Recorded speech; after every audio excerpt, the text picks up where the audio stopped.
Pas 3 muajsh izolimi digital, Irani ka rikthyer aksesin në internetin ndërkombëtar, duke i dhënë fund një prej ndërprerjeve më të gjata në historinë e vendit.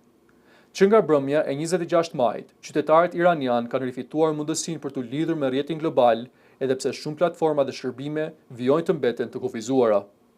Sipas raportimeve, aplikacione si WhatsApp nuk funksionojnë plotësisht, ndërsa censura dhe filtrat shtetëror vazhdojnë të jenë aktive.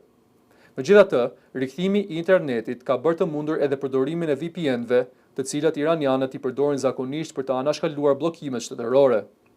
Vendimi për hapjen e rrjetit është marrë nga presidenti Masud Pezeshkian, por ai ka shkaktuar një përplasje të fortë brenda strukturave të pushtetit në Iran. Krahu radikal, i lidhur me aparatet e sigurisë dhe gardën revolucionare, e kundërshton ashpër këtë hap, duke e konsideruar internetin e hapur si një rrezik për sigurinë e Republikës Islamike. Përplasjet institucionale u thelluan edhe më shumë kur gjyqësori ndërhyri për të bllokuar organin e krijuar nga presidenca për menaxhimin e hapësirës kibernetike, duke argumentuar se kjo çështje është kompetencë e Këshillit Suprem të Sigurisë Kombëtare.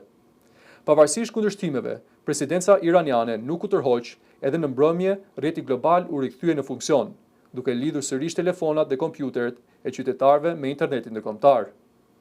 Interneti në Iran është ndërprer fillimisht gjatë protestave antiqeveritare dhe më pas gjatë përshkallëzimit të tensioneve të brendshme dhe luftës, duke krijuar një blackout digital që konsiderohet më i gjati në historinë e vendit.